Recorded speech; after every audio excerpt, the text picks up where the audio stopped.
And ladies and gentlemen, we are live. Welcome to the Indy Spotlight, brought to you by the Wrestling Wire.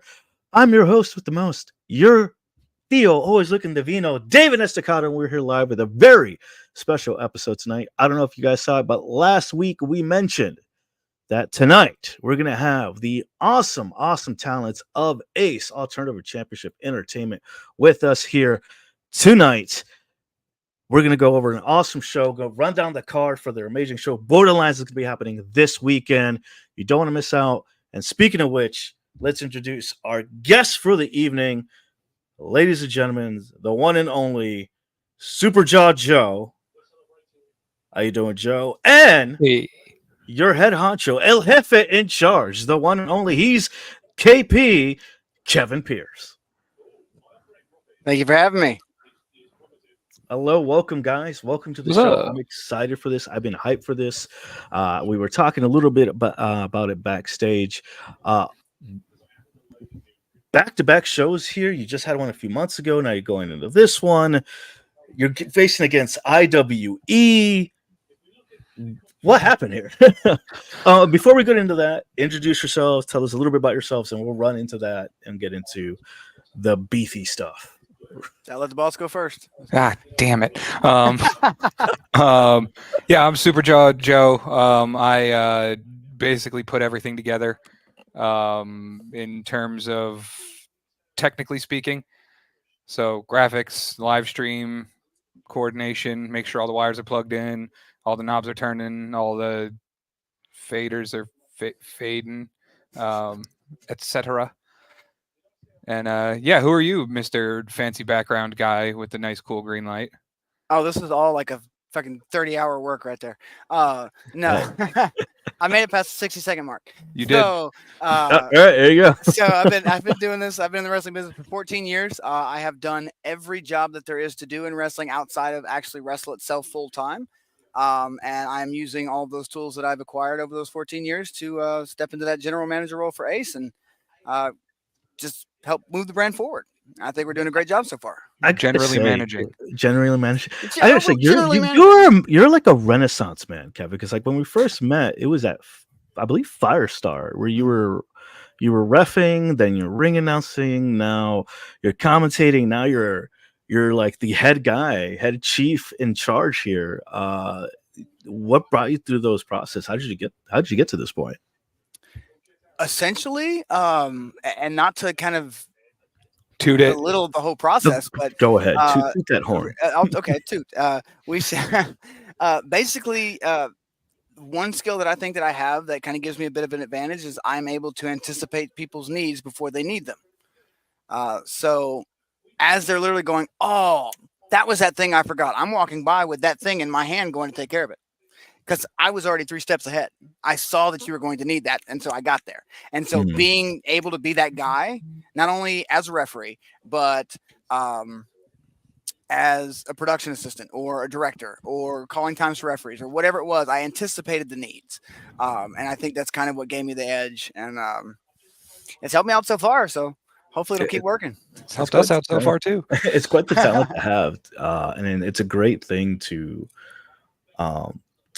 understand that you have and be aware of, because I know exactly what you're talking about, and I think a lot of that comes from, at least for me personally, the retail experience, having to anticipate that in the restaurant business. That's exactly that in the medical field, because you have to be quick on. Oh snap, we need to get this on. You hear a buzzer or anything, you got to know what it means, and you got to know what to do. Like, yeah, so you're versatile. That's pretty much what you're saying. You're versatile. In a small word, yeah, sure, I'll take it. That doesn't work. Yeah, essentially, I'm easily adaptable because I could show up to a show thinking I'm doing one thing, and then they come to me going, "Hey, we just had this happen. We need you here," and it's no problem for me just automatically switch into that role and let's go. Mm-hmm. It's basically whatever the show needs. It at no point during the 14 years was it about how can I make Kevin Pierce's name get bigger. It's not about that. How can Kevin Pierce help someone else's name get bigger? I want to grow with somebody, because if you had a magic pill that made you whatever size you wanted to be, you have to realize that once you take that pill and you're now 40 feet tall, you're the only 40-foot tall motherfucker in the room, assuming you find a room that can hold a 40-foot person. So You know what I mean? Not the it's one box of those car. things where I would rather everybody grow with me. So that way, as we're all sitting there going 40 feet, going, wow, the view up here is crazy, isn't it?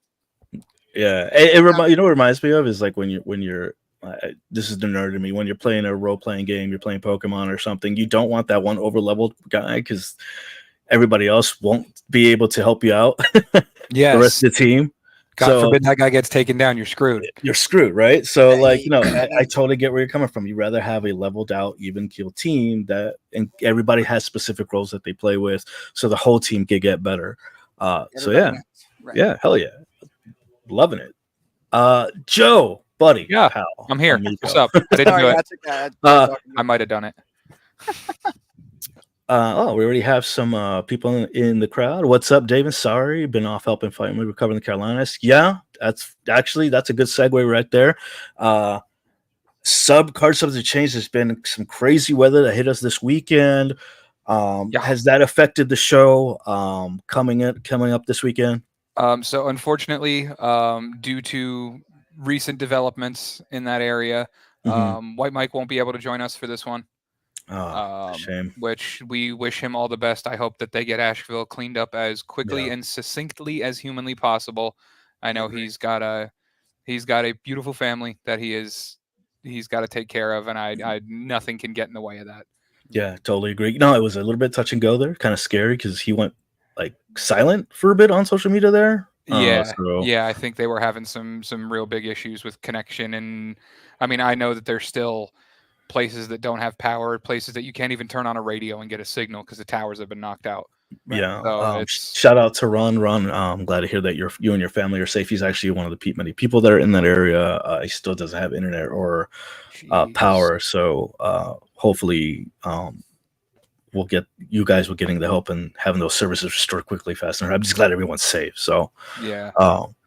That's unfortunate. So the card has changed, as they say, cards as subject to change. So speaking of the card, let's get to it. Let's actually show that beautiful poster. I don't know who makes your posters, but they do a great job.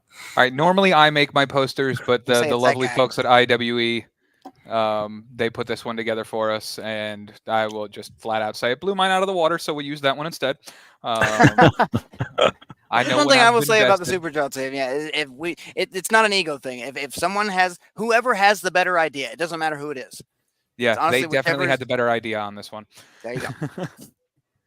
But I did make the match cards. Ha! Yeah, that's awesome. So the official name is Ace versus IWE, correct? Yes. Borderlines. Yes. Fantastic. All right, and that is, you heard it here. It's going to be at the Elevation Arena this Sunday, 6 p.m. We're going to run down that card. First things first. Who put this card together? Was this a collaborative effort, or is this like we're going to? Because it almost looks like Survivor Series, almost. I won't lie to you. It was one of those. We sat down with the folks from IWE, wonderful folks, great folks, and came up with A, who could make it, and B, who would put on the best performances when they were there. And I think that we've got something that's pretty untouchable, honestly. I can't think of many cards without your, X WWE, this, that, and the next thing. Come spend $50 on. Yeah, come spend $50 on an autograph that for a guy that's not wrestling. Who's gonna leave as soon as the bell rings? Yeah.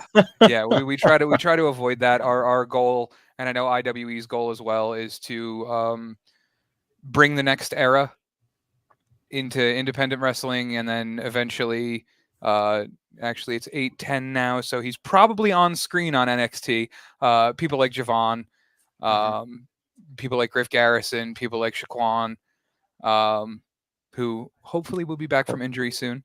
Hold on, you dropped some of these names here. Let me pick. Oh yeah, no, don't worry, don't worry. We didn't drop them; they fell in our lap. I was gonna say, we bumped into them, but I mean, to build people like that. Correct, because like the future stars that you see are pretty much started up in the indies. That this is where they came from. Exactly. And even to this day, you'll notice that's even once they're on the big leagues, in a way of saying some of them usually come back to the indies just to kind of prepare themselves or even hone their skills a little bit before they go back up to the main roster.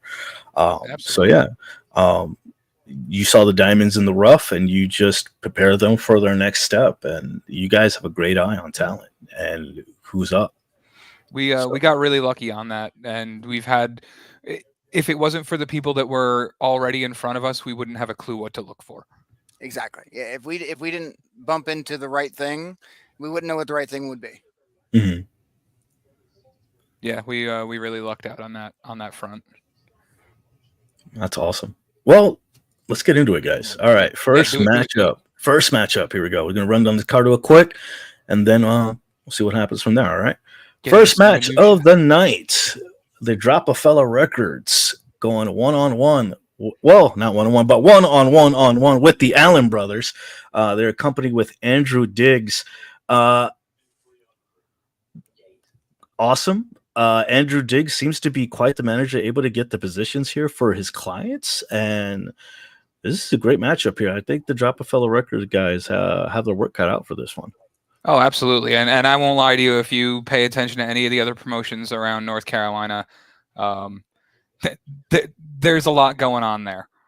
Yes. There's definitely some heat to be had. And they keep bumping into each other and keep finding it's like every time they face each other at another show, they find a new reason to dislike the other one when they thought that list couldn't get any longer. Yeah. So let's add to it. Exactly. You're just adding fuel to the fire at this point. If they're not going to put the fire out anyway, then, well, who are we to stop it? This is true. This is true. You know what they say? Controversy equals cash, and there's going to be a lot of cash being made on this one. Ironically enough, that book is sitting directly behind me. Awesome. All right, next matchup on the night. Let's see, Leah Knight versus Mila Johnson. This is amazing. I've seen both of these ladies, and they are fierce. They are ruthless, and they hit hard. This is not going to be a wrestling match. It's going to be a fight, and this is going to be brutal. Well, it's a fight, and I agree with that wholeheartedly. But where I'm going to step in and kind of disagree with you for a second is that when it comes to a fight, Mila Johnson, a lot of the fights that she finds herself in, I don't feel like have any semblance of rules. There's no structure to the match itself. Weapons are legal. Anything is legal. She likes to hit people with stuff. She likes to hit people with stuff. And in this match, she's not going to have that opportunity to. And now Leah Knight, all throughout North Carolina, has proved to not only myself as the head of Ace Management, but all of North Carolina that doesn't matter what rules you put her under, she's going to come out victorious. And hands down, one of the biggest up-and-coming, not only women's wrestlers, but just wrestlers in general in the area, I would say, is Leah Knight. So Mila Johnson's got her hands full. Yeah, and honestly, Mila has been on our radar for years, dating back to when we were stuck in Winston-Salem, working out of the back of a strip mall, and has been improving at leaps and bounds ever since joining up with Drew Hood and James Johnson and in Sports Entertainment Empire. I can't say enough good things about her work, and Leah is somebody that we get to work with closely on just about a weekly basis at this point. Yeah, and we're lucky to have her still, because Leah Knight is a name you will see on television without a doubt. I could definitely see that, and especially seeing both of these talents grow into where they are now, and seeing that evolution, and still seeing that they haven't even reached their peak yet. They're still growing, crazy. And that's insane. So this is going to be sure an electric matchup. Yeah. All right, moving on. So Fly Manny Lowe versus Skrilla the Great. Well, they're making the same face in their promo pics. I just not noticed that. Yeah, they are. I wonder if they took the picture in the same room and there was just something foul smelling in the room and they just couldn't help it. I believe they're both Downey shots, so I'm going to blame him for that. I think, yeah. Shout out to Downey. No, this is awesome. Like seeing Manny from Firestar to all up and down the Carolina, seeing him pretty much getting into his own here, actually getting into a rhythm, but going against Skrilla the Great. Georgia Wrestler of the Year.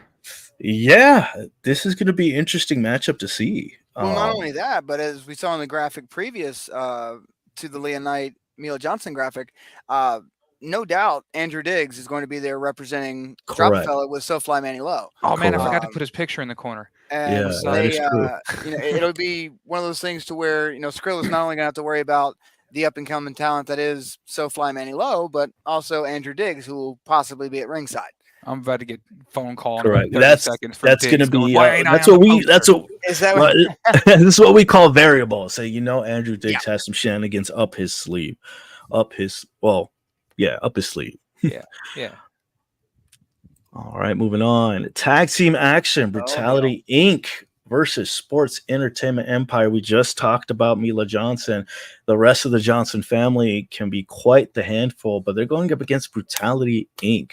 Both of these tag teams have quite the playbook and have been worked with each other. This is finally I get a chance to see two tag teams that are well-oiled machines go one-on-one with each other. It's gonna be a fun match. If I remember correctly, this is actually a first time ever matchup as what I think so too. Yeah, I think, and I'm not just putting this over because they're part of Ace, but the Brutes are going to step in there with a point to prove. Mark James is, and Alex Evans equally, some of the most intelligent humans I've ever met. Take wrestling aside from it, just intelligent human beings. So imagine if you take an intelligent human being like that, and then you piss them off. They're going to know how to hurt you in a way. You know what I mean? Exactly.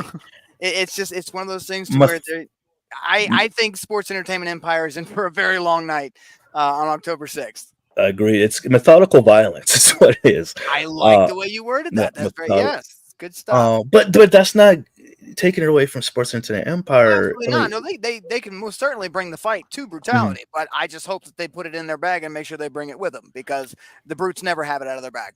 True. All right, let's see. Chad Skywalker, current Mayhem champion, going against Dre the Goat. Dude, talk about high flying, high speed.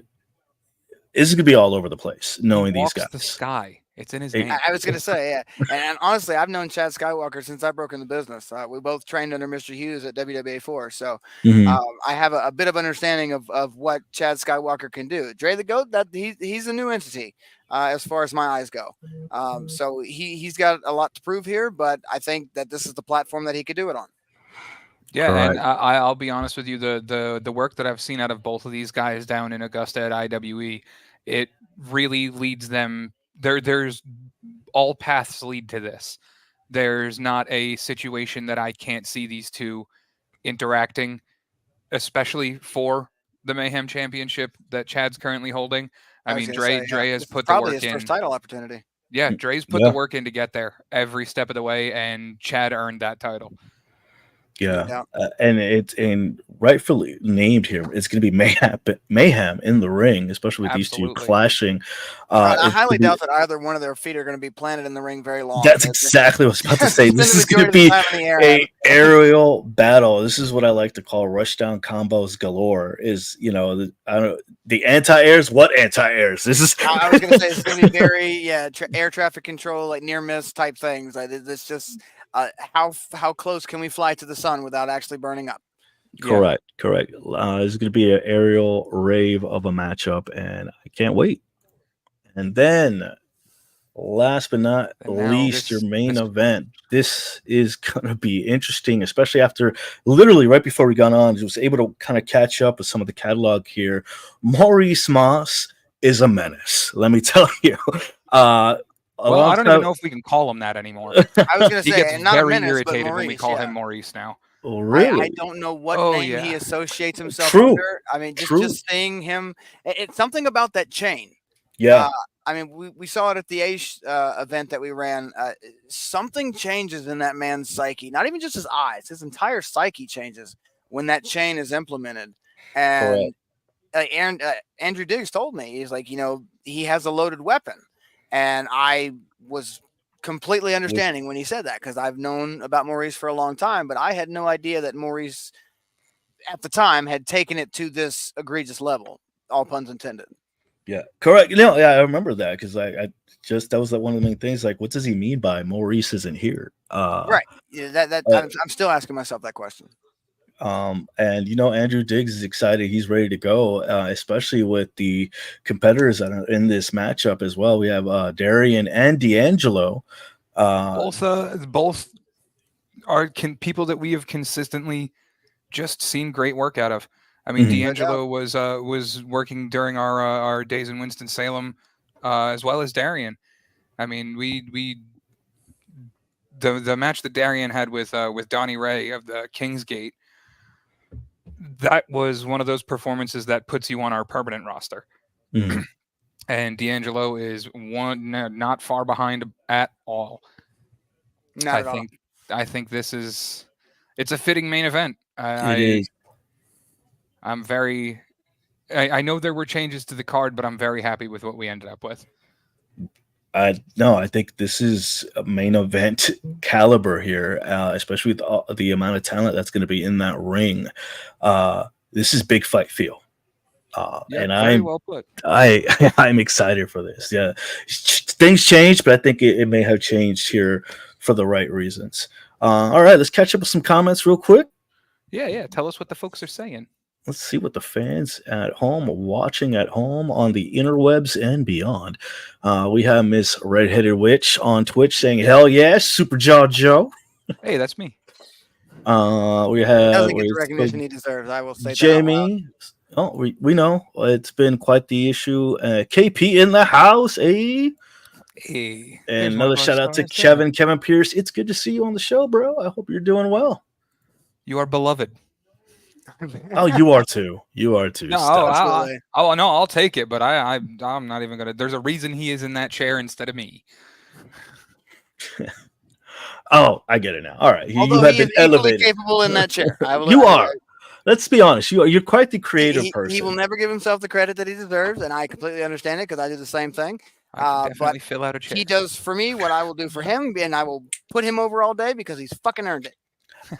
You said something earlier that I touched upon that I take to heart. People who know me, I'm not out for myself here. When I see something, I always see potential in people and product, and I think that's what gets me so excited and so hype that sometimes it can be a little overwhelming. But I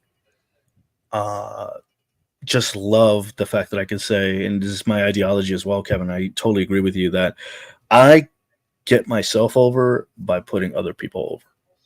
Exactly. It's just proof's in the pudding. Correct.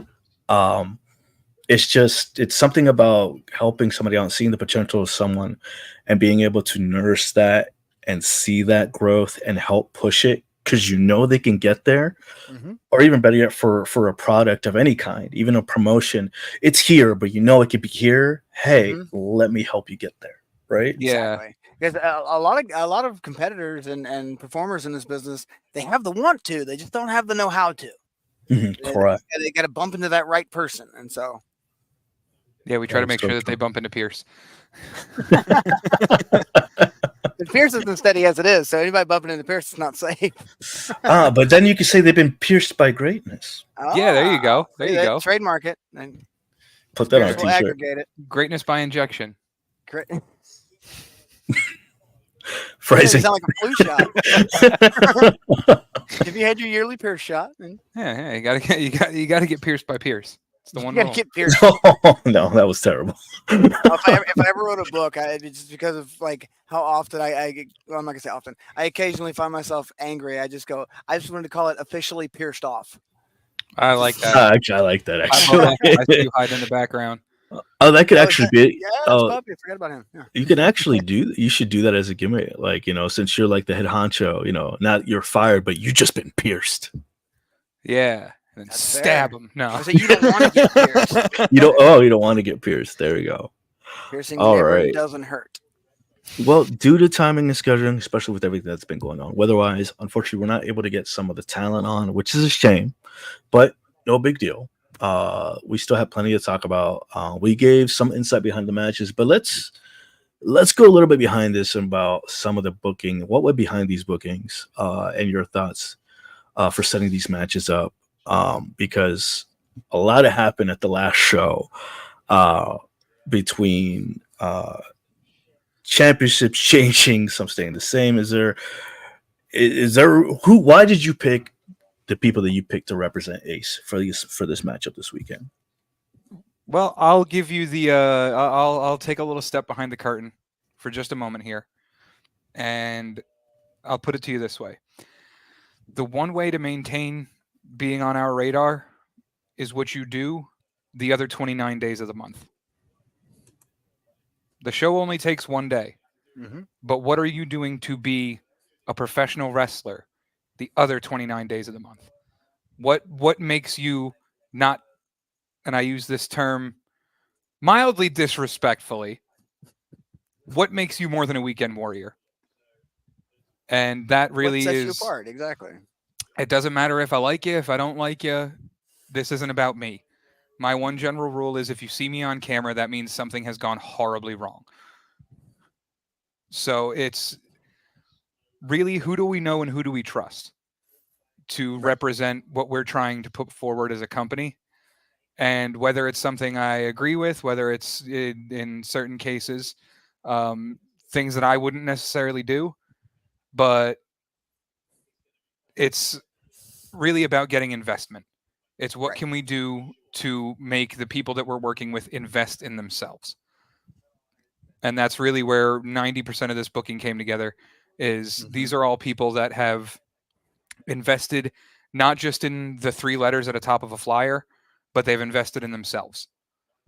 Regardless of whether or not you're booked on every show, booked on one show, booked on no shows, they are the people that are showing up and putting the work in.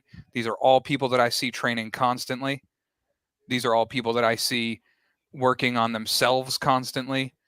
And it really comes down to not what can you do for me, but what can you do for yourself. And that's how every single person on this card landed there. Is they've invested in their own brand. I don't want us to succeed because of them. I want them to succeed because of them. It's the first thing I say. We're a fake wrestling show. We're not even a real wrestling promotion. It's not real. We're not real wrestling promoters. We just happen to have a better look at 90% of the people on the independents than most people do, because we're not worried about ourselves. We're worried about them. Yeah, we've taken that personal aspect completely out of it. Yeah, because I guess, and if, correct me if I'm wrong, if I'm picking up here, is that you're putting all your focus is on the talent, all your focus is on putting them over, on making sure the spotlight is on them rather than on you. It's not, hey, I'm the owner of this company, I put this together, I put the card together and yada yada yada, me. I made this show. No, they're making the show happen. They're the ones putting the work in. They're the ones putting the flyers out and making sure that promos are made. Nobody's paying to see me. Correct. Yeah, it's way more fun than trying to shoehorn a bunch of people into positions that they don't necessarily want to be in. Right. You know what I mean? We're not sitting cats. Here. Yeah, we're not sitting here breaking up tag teams that have been tagging all across the country for, months and months and months and months and making a great name for themselves. We're not going to bring them in and go, yeah, you know what? You're going to be a bad guy. You're going to be a good guy. Go. Why do that? Now you're messing up their flow on the back end. So you're showing with that decision, you're constantly only worried about what you're doing right here, as opposed to, well, you understand the decisions that you're making don't just affect you; they affect like a dominoes effect of people. Correct. So it's almost like the way a parent has to look at their decisions when they have their first child. They can't just look at it as it's what I'm about to do is just going to affect me. Now it affects more than just me. Yep. You have to approach it that way. Every decision, even if it's, hey, I'm about to go get me a drink from the gas station. Could that affect somebody? Oh, I wasn't near my phone when somebody needed to call me. So X, Y, Z, there's always something that could be going on. Yeah, and so that true. that boils down into what the main goal of this fake wrestling promotion is we want you to pay to go see these talents everywhere they work. Everywhere, right? Not just us. Go down to Augusta. Go see him at IWE. Absolutely. That's right. But that's the whole point of this, is to cross brand, and any of those fans that we have that are avid diehard fans that would have no problem driving 2 state lines to go see IWE in Augusta will be happy to do so now that they've had a sampling of this. Come to October 6th. That is awesome. That's awesome. You said something. But you guys went on such a great silent tangent. I didn't want to interrupt. But yeah, that's beautiful, beautifully said. We got some comments already from the Twitch channel. Hell What yeah, up, let them know. Siren?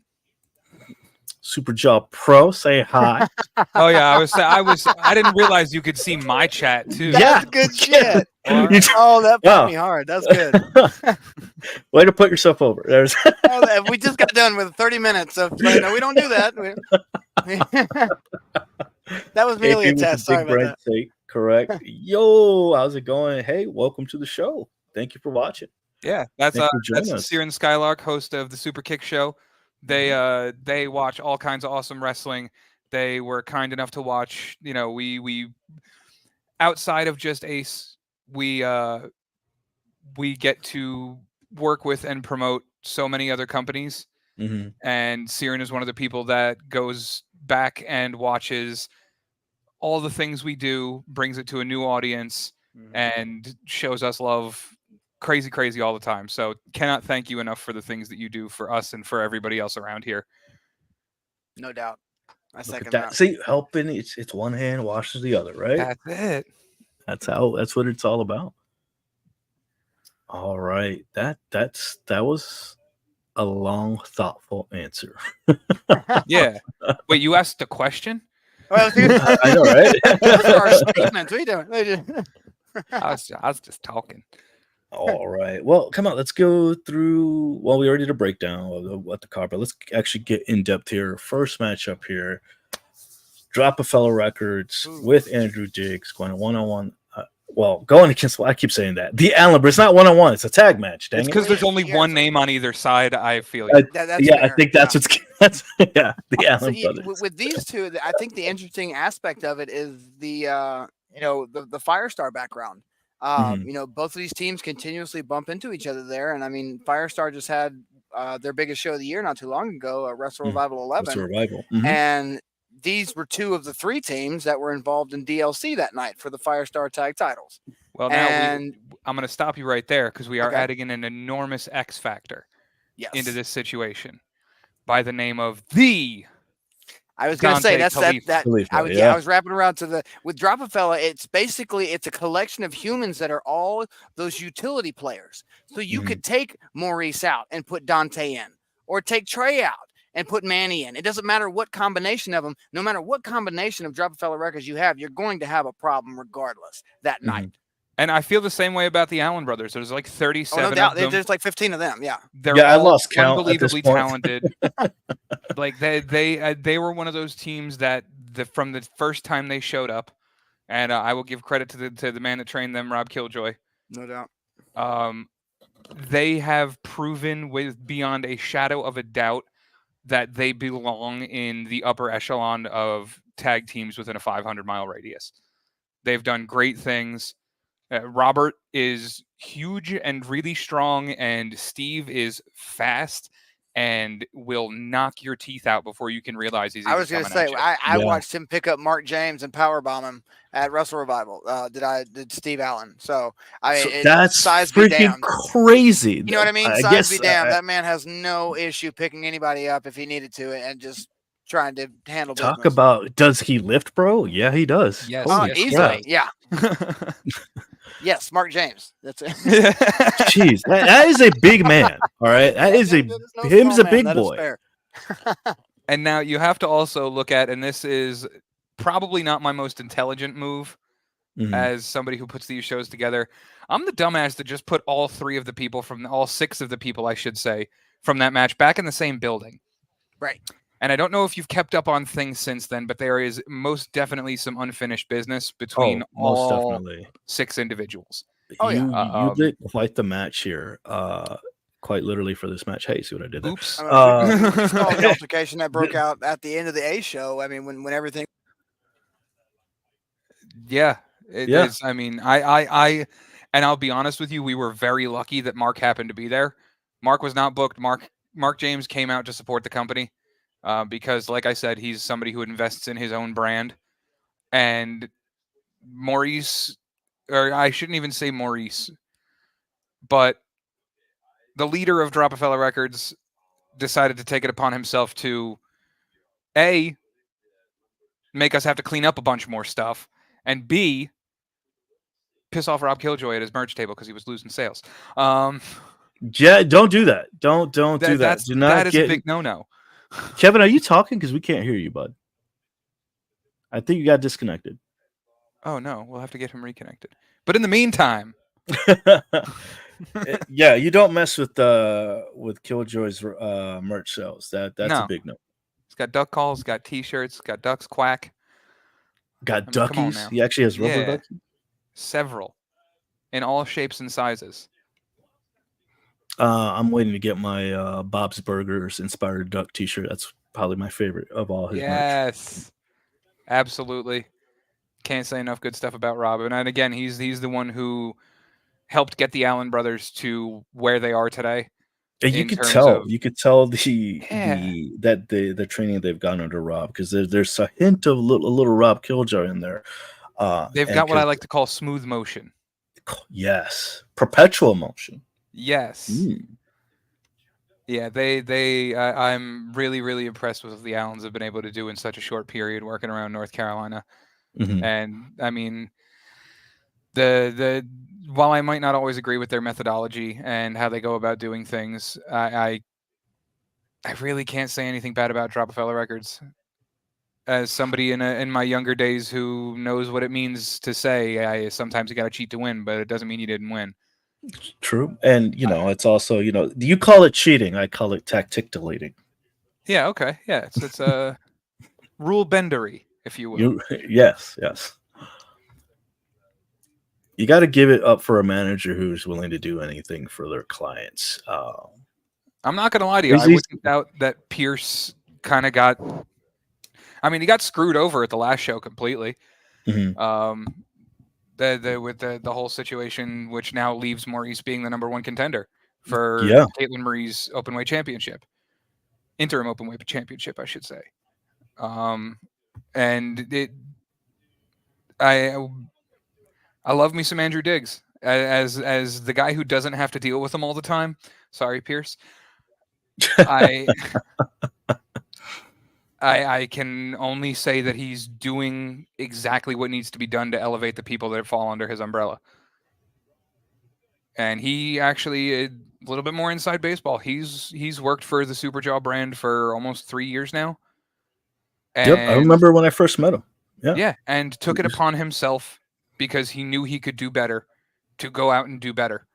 So I all the credit in the world to him. All the credit in the world. But we'll see what happens there, because Dante Khalifa is not Maurice Moss. No. Dante is the problem solver. He will come in and handle business. Hold on, I'm trying to do tech support with Pierce real quick. Tech support, all right, no problem. Take your time.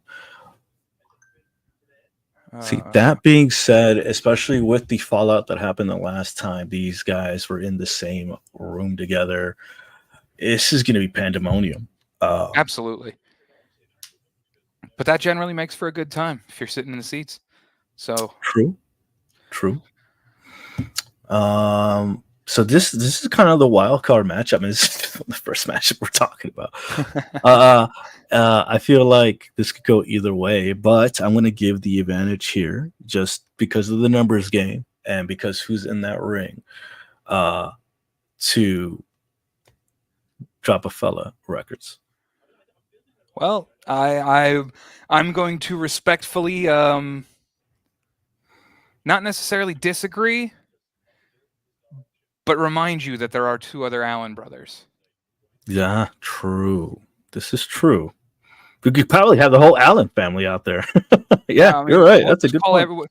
Allentown, PA. Let's go. Okay, Pierce said that you might need to add him back. Okay, no problem. Here we go. Hello. Am I good? Right. There we go. Okay, I was wondering. I had to figure out what piece of technology had failed me, but I've listened to everything you guys have said. I would have to say that the Allen brothers, in my opinion, have the advantage here, not because of my history with Drop-A-Fella, but because I feel like with the most recent losses they've had, they are properly motivated to take care of business on October 6th.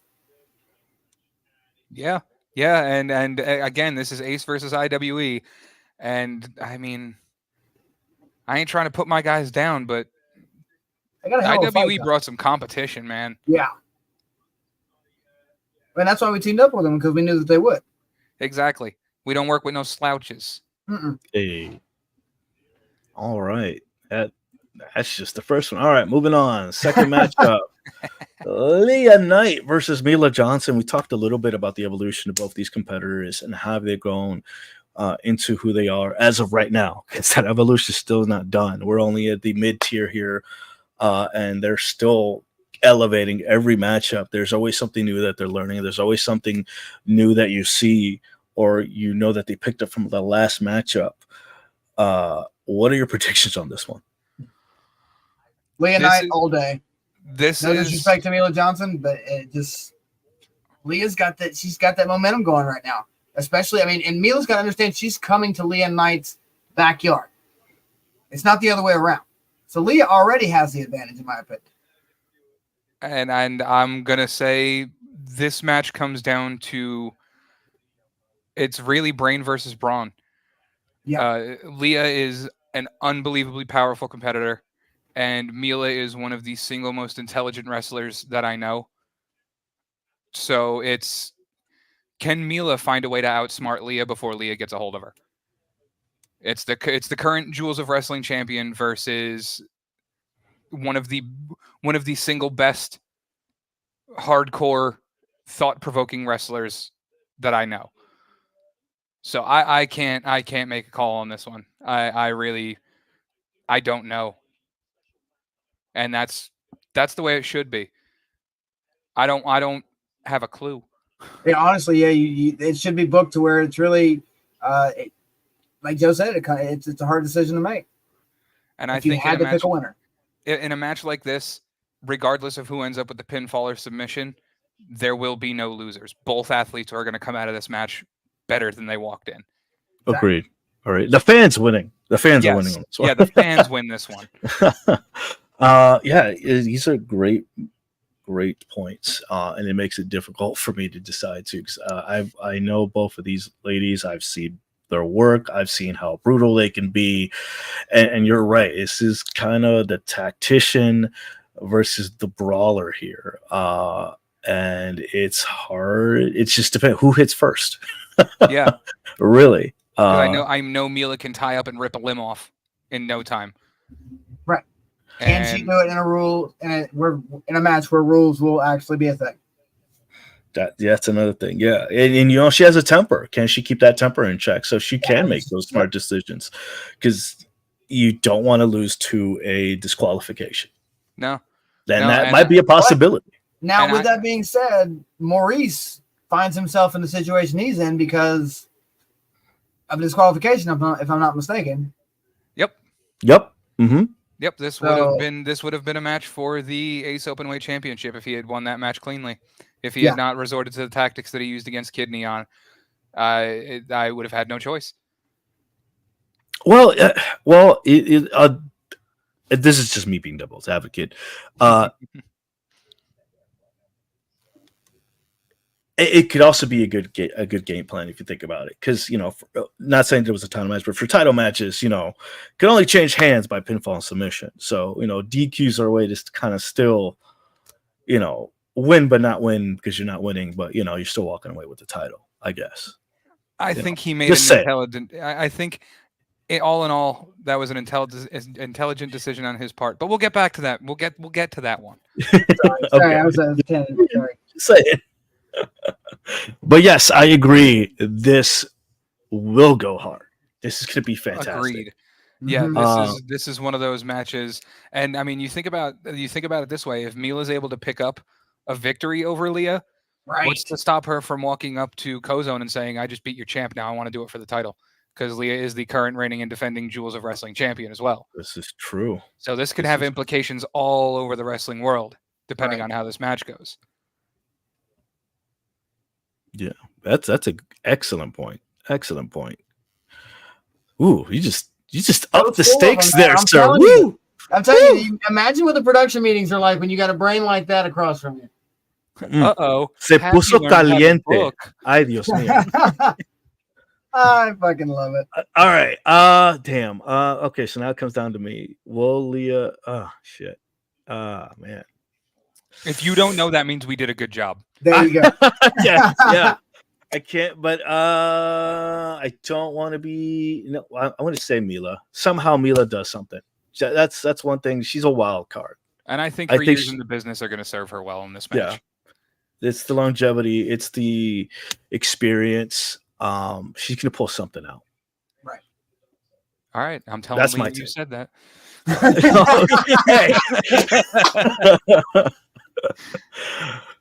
Please don't. I won't. I already deal with the Italian at home. She made me watch it, honestly.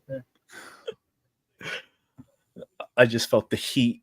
Yeah, you felt the temperature in the room change a little bit, didn't you? Yeah, I did. All right, next matchup: Soulfly Manny Low versus Skrilla the Great. I'm going to reiterate: Skrilla the Great, Georgia Wrestler of the Year. Wrestler of the Year. And now I don't know if you've gotten a chance to see. Well, no, you told me you got a chance to sit down and watch the show. Yeah. Manny's kind of on the fence here with the people that are behind him. Mm-hmm. So I can honestly say I don't know. I don't know if they're going to have his back the same way they would have had his back a month ago. It felt like an ultimatum, honestly. When I saw that piece of business that they had, that little meeting, it seemed like Manny was sort of the odd man out. I'm hoping that's not the case because, again, I mean, just for the sake of Drop Fellow Records, because I mean the strength that they have with Manny on board is just unbelievable. But again, can he stay focused? Yeah. Now, again, we've got huge implications with this match. Right. Skrilla the Great looking to rebound off a loss to Colby Carino at the last IWE event, the program. And we have Soulfly Manny Low with this being the lead into his match against Jackson Drake for the Firestar Heavyweight Championship. Right. So we have two people that are very desperate for a win to maintain their momentum or rebuild their momentum. Correct. And this is kind of like their litmus test to Absolutely. continue on. Can they do it? Yeah, it's basically who walks out of this match with their head held high. Mm-hmm. Who gets to say, I know what's next again. Well, and two, this really comes down to a battle of the states. I mean, this is the top representative of Georgia going against one of the top representatives, if not the top representative for North Carolina. Absolutely. Especially if we're basing this off of talent. Oh, hell yeah, Manny's got that spot. No doubt. Yeah, Manny is one of the single best professional wrestlers. And I mean that in all facets. I'm talking on the mic, in the ring. Yep. The looks on point. Manny's also recovering. Well, not recovering anymore, but he's just recently been cleared after shoulder surgery. So we don't know if Skrilla knows that and is going to exploit it. A smart man would exploit it, but man, this is difficult.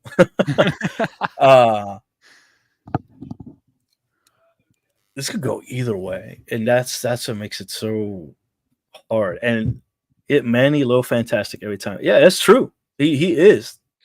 Let me tell you, the kid puts on a hell of a match, and I think it's eventually going to come down to stamina. Who's going to outlast the other? Yeah, do we have to worry about Manny still shaking off some kind of ring rust after the surgery? Correct. And Skrilla's been competing on a regular basis. And I think that's what's going to come into factor. And thank you. You actually took the words right out of my mouth. Like, how has the recovery been going? Well, Is there been some in-ring work since then? Is going to Kevin, somebody who's been. Yeah, no, I was gonna agree with your point. Not only does Manny Low have to worry about the most recent surgery, but let's think about the day of. Manny Low is driving a shorter distance than Skrilla is. So that level of comfort that he's going to have when he shows up to the building is already diminished. So that's what I'm giving a lot of the advantage to the people in North Carolina because they don't have to travel that far for this one. People do not actually take into account how much wear and tear that does on your body. 6 hours in a car is 6 hours in a car. You know what I mean? It's like you make that one drive from Charlotte to Miami one time, and you'll learn in a box truck. You'll learn just how that'll affect you. Even Yeah, the first round. a short rest does not replenish you as better as a long rest. Exactly. So yeah, it's correct.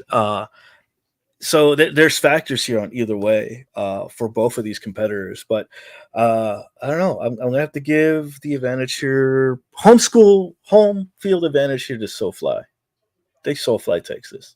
I agree. That's fair, and I have to be the doubter and say that, especially after what happened with Manny at the last event, not knowing if he has the full backing of Drop-A-Fella Records behind him, I think Skrill is a shoo-in on this one. Let me flip that around. What if that's the motivation that he needs to prove himself for this matchup? That could be the motivating factor. To prove himself to Drop-A-Fella? Yeah. Well, think about it. What other motivation than to prove yourself that, like, no, I should be here. This is my chance. I'm going to prove to you that I belong here. I'm going to prove to you that I'm an asset. I would hope that Manny doesn't feel that he has to put his flag anywhere, honestly. I mean, when you look back at what happened at the last Ace event, it was more, at the time, Maurice who swung on Manny. Manny didn't swing on Maurice. Yeah. So really and truly, I mean, that I wonder if we're all wondering, just like Manny might be wondering, what exactly is Drop-A-Fella going to do? And now I have to bring up a video that was just released earlier today. Right. And actually, you could put her on screen if you want. Oh, I don't know how to do all that. Go to Instagram and give Maurice the views. Yes, absolutely. I got you. There was a direct quote from that, and I believe the quote was, "You do things your way, and I'm going to do things my way." And that was a quote from Manny Lowe. You're absolutely right. What are those ways, and what's different about them? Right. And does that put Manny at an advantage or a disadvantage? So I have to say there are enough factors in play for SoFly Manny Lowe that I think Skrilla might be able to pick one up on him. I think Skrilla is coming into this. Am I going to Manny Lowe or am I going to? I think it's on Maurice's. Oh, should we still be? Yeah, it was dropped by Maurice and Drop-A-Fella, I believe, at like 3 or 4 o'clock today. And that's the thing too with Maurice having this identity crisis of just a minute sort. I wonder if there are days when Maurice wakes up and he sees things that have been posted and doesn't realize why they've been posted. I don't exactly know where his head is, and that's the scariest part about it. What's going to stop Maurice from doing what he did at the last show to Manny again? Exactly. Yeah, correct. Yeah, and there's a short fuse here, and that tension could boil over, and that could be a factor. You're right. He could come out in the middle of this matchup and take that away. I would say even if Andrew Diggs thinks that Manny Lowe makes one wrong step, he can unleash the dogs right then and there. I mean, Maurice. And that's another thing. Does Diggs even have an actual reign on the people that he's representing? Honestly, I think he has a much stronger hold on them than they let off. Okay. Because like we said, I've known Andrew Diggs since he joined the team, and he was nowhere near as vocal, nowhere near as boisterous, very timid. Wouldn't really raise his voice up. Completely different since the last time. Completely different. And I can tell you the exact moment I saw it happen. There was a mic malfunction at one of the shows, and he had finally had enough with everything, and apparently that was the straw that broke the camel's back. And I hear this man start screaming. Now, mind you, I'm at commentary. I start looking at the production team like, who the fuck is this guy? And where's he been at for the last 5 months? Like, I had no idea he was even capable of that. And once I saw that, that was the understanding of what Drop-A-Fella could be. I think that he finally got it, and the aha moment was that moment. Yes. All right. Yeah, and he has not stepped back since. Not even for a And I've got to say, I'm impressed with his work, and especially seeing him recently. I've done a couple shows with the kid, and I got to admit, the kid has evolved, and there's that spark in him. I think it's one of those things where with certain humans, I mean, you can't keep pissing on them and tell them it's raining. Eventually, they're going to figure it out. You know Yeah. what I mean? Ain't that the truth? And I feel like Diggs is one of those that figured it out. Like he was tired of getting pissed on. Yeah. And I think the issue that he's running into now is that he is confusing that familiar feeling of being pissed on as opposed to being helped, because he really hasn't been helped. And that's what I'm trying to do, but I'm afraid he's confusing that with me trying to piss on him, and that's not the case. So I'm hoping we can come to some sense of an understanding, but I just want Diggs to understand that I've been in those shoes before, and I know how uncomfortable they can be. Yeah. Maybe not to the degree, but I have a sense of understanding when it comes to it. Well, let me. I got it. I got the setup here. Huh? What? Remember when you were worried that we wouldn't be able to talk for an hour? Yeah. I was totally wrong. All right, I got the footage here. I'm going to add it here to the stage. I'm going to remove this real quick. And let's just let that play. I think you got it muted. There we go. Shout outs to Kendall, who is an amazing camera operator, photographer, who I know has been running with these guys a lot lately.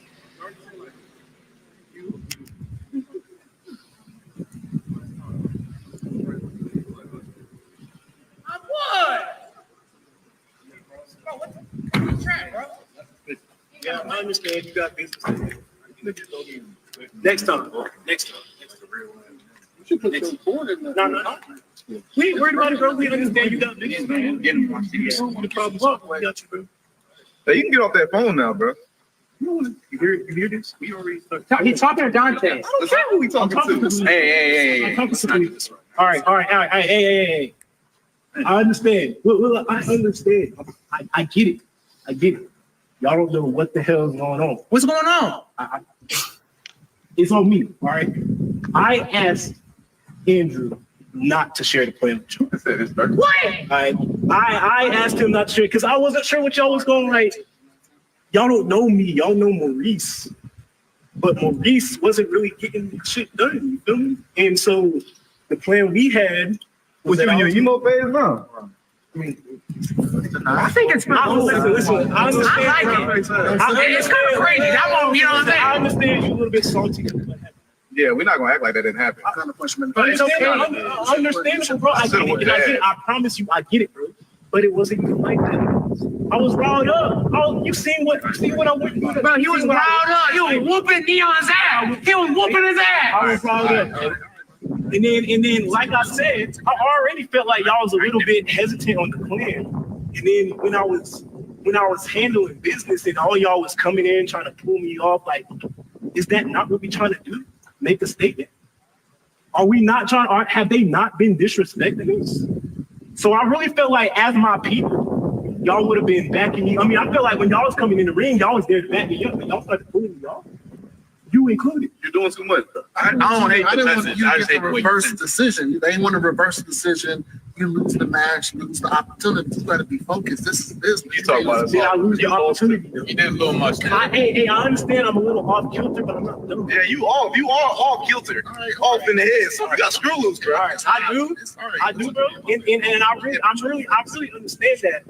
But at this point, you got one or two options. We can be cool, or you can try to settle. Jeez. Wait a minute. Don't give up. What we doing? Hold on. Settling. What we settling? I mean, if we being real, like, I mean, if I got punched in the face, I wouldn't want to take it either. Like, if we being real, if you guys do something, bro, I'm just saying. You want maybe in there.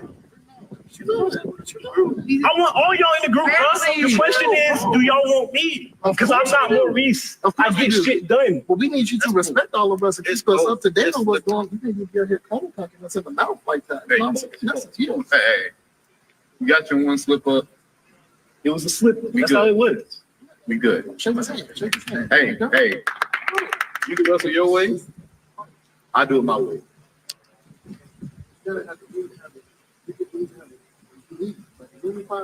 Yeah, we together. We together.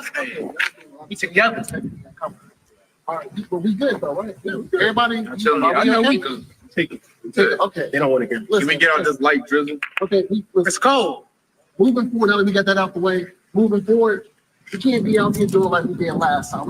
No wins the entire night, no clean wins the all night. This show coming up, okay, I need straight victories. I need you and Dante to handle business against the Islands. You know, we've been doing this thing with the Islands everywhere. You got all the ammunition in the world to get your one back on the Islands, okay?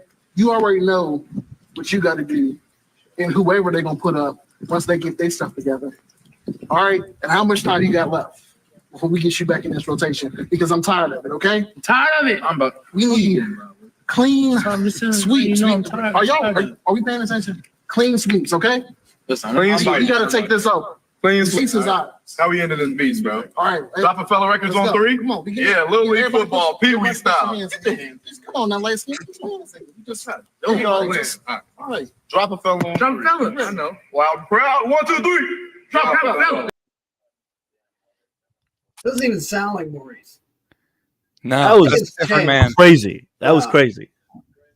And I mean, even Diggs the same way. I mean, if you had asked me 8 months ago to ask Andrew Diggs to say any part of what he just said, he would have been able to do it. As a man that knows what he needs. Exactly. He knows what he needs when he needs it. Now he's not afraid to say so. Yeah, and I know he gets under your skin a little bit. You guys got your thing going, but I can't deny him the respect he deserves. No, absolutely. At the end of the day, whether I like you or don't like you personally is not going to determine whether or not you make it in that fucking ring. Yeah. That has nothing to do with it. There are plenty of people that I will not name here that I am not a fan of working with, but that's not the point. When they step in that ring, they handle their business and they do their job. It's That's called all that I being ask them. professional. That's what it is. This is a business. At the end of the day, I thought that's what we were doing. I guess I'm the only one that was confused. I don't know. But again, That was intense. I wonder what he meant by that. Again, you can say that question. Literally, you can insert that question at any point during that segment. What does he mean by that? Like he wouldn't even say what his name was. So we're sitting here in the interview, and he's not even here. We're even scared to call him Maurice as we're sitting here. True. This is true. You know what I mean? He's not even in the room. He These said are it three again. separate locations, but he could definitely hear us, most certainly. But He's probably watching. I wouldn't be surprised. I have no doubts. And if not, Diggs has definitely got it on the DVR because he shoots this information out to everybody. Did I just date myself with the DVR? Hold on. Let's. We're live on the SuperJaw Twitch. We're live on the SuperJaw YouTube. We're live on the Wrestling Wire Facebook page. We're on the YouTubes. We're live on the Roku TV. He could be watching it in his. Watching anywhere. Anyway, Roku. he literally sitting down in his hotel room, relaxed and drinking a drink and be like, yeah. Well, that's another thing. With the different roles that I have, I could go to a Firestar show and just do commentary where but they were still going to direct that anger at me from Ace several times. And all I'm trying to do is my job. That's it. Just trying to do my job. I've been called in to do a job. This isn't necessarily my show. I'm just doing my part in the shop, just like they would. But they've made it a point to come over to where I am and make a statement, and I've heard it loud and clear. So there you have it on that. I got the goose pimples. Yeah. All right, moving on. Brutality Inc. versus Sports Entertainment Empire. I'm excited for this one. Look, the dangerous Zaddy, James Johnson, right? The guy could be brutal. He can come in and he could give you the pop-up punishment. You can't have a beard like that without being tough. Exactly. No, I agree with that. My question is, can he do that outside of Georgia? Can he do that outside of South Carolina? Can he bring that level of violence to North Carolina? Because I guarantee you, whatever flavor he wants to sample in North Carolina, Mark James and Alex Evans' flavor is far spicier. I guarantee you. Yeah, Mark and Alex have been tearing up. Yeah. And, raising every single company that they've walked into for almost the last 2 years straight. And that's not to knock Sports Entertainment Empire by any means. I'm trying to emphasize to them the fight they have on their hands because I've seen it firsthand. Yeah, I've almost been with it firsthand. Too. Yeah, I've seen both of these teams firsthand, and it's crazy how far they're willing to go for that win. I think the only thing that probably gives the advantage here is the fact that Sports Entertainment Empire have been working together consistently. Yeah. Brutality Inc. Not as much. I believe Alex went away for a little bit and then I came think he had back. a busted ankle or something like that. He was out for a minute. That's right. I do remember that. Yep. So that may be a factor here. And I now think you have to look at what else is sitting in the room next to them. Well, exactly. You've got 4 other people that want their blood that aren't even in the same match. Mhm. Right. I mean, these two, Brutality Inc., still hold the Firestar Pro Wrestling tag titles that Drop a Fella is absolutely gunning for. And Mark James even said the phrase himself, on site. It's not going to be a conversation. On site. That was when this happened. Separate the locker rooms on this one. You know what I'm saying? Like, we literally have to look at the way we have the whole venue laid out to make sure that we're able to keep these two apart until it's time to put them in the ring. And then you have, like you were just saying, James Johnson and Drew Hood are the most well-oiled machines. They're out here looking like The Rock in the 90s. They are well-oiled. Well, every tree, no doubt. Every tree looks strong until it hits a wood chipper. Yeah. That's true. Yeah. Yeah. And I think the dynamic here is quite interesting. And I think what's really going to come into play here is Drew Hood. I believe he's going to be the wild card in this one. He's charisma, the one I know the least about, I will say. Yeah, the charisma aside, the kid is a workhorse. The kid has evolved, and since he's been under, Papa James' care, he's gotten even better. Absolutely. And in great shape. Best shape I've ever seen him in his career. Great shape that he's ever been in, and just you could tell the passion and the study that he does. And I hate to sort of vulgarize it a little bit, but honestly, the level of give a fuck, it's there. Yeah. The level is there. That's one of the things that I look for when it comes to talent is what's that level of give a fuck look like? Like, let's cut through all the sugarcoating, all that. Do they give a fuck? And they do. And they do. And that's something that is rarely found. Correct. And I think the only thing that kind of gets the Brutality Inc. lately in these matches, especially if it's been like a tag team match, is shenanigans or distractions. I believe they sometimes get easily distracted. I think the anger gets to them. I think don't usually themselves. That true. You don't let the anger get ahead of you because then you make mistakes. I think that's the only one of the biggest cons that I believe that they have that has going against them in this matchup. Well, that and oh no, I'm sorry to cut you off. Go ahead. No, I was just about to say I'm all up on the Drew hype train. That I'm on the Drew train here. To start things off here, and I think that's what I'm excited to see is to start this match off. It has to be Alex and Drew. See, I would say Mark starts. Honestly, I think Alex is your cleanup batter. He's the one that finishes things. Mark is the one that. I'm putting my money on Mark on this one. I have to I have to agree. I think Mark's 20 plus years in the industry. And again, there's somebody else who is in the single best shape of their career and has been, I'm pretty sure Mark is still the Shockwave heavyweight champion. Yep. I know that Mark and Alex are holding tag titles at United Pro Wrestling, Firestar. Yep. It's their track record speaks for itself in a lot of ways. Correct. And I think if Mark can keep himself in check throughout this match, and like you said, not let his anger get the best of him, I got to give this one to Brutality. I think they're going to eke out a win here. I don't think it's going to be easy, and I don't think it's going to be pretty. No, it never is with them. No. But honestly, when it comes to wins, it doesn't need to be. No, all that matters is what happens after the bell. Correct. Exactly. And that's one thing that I really, and again, taking all my notes here, they've just been on a winning streak. But when things do get crazy in there, it's the anger. Something happens and they just kind of drop the ball. I've seen them drop the ball. But when they get the job done, it is brutally, beautifully done. These are some big boys being brutal here.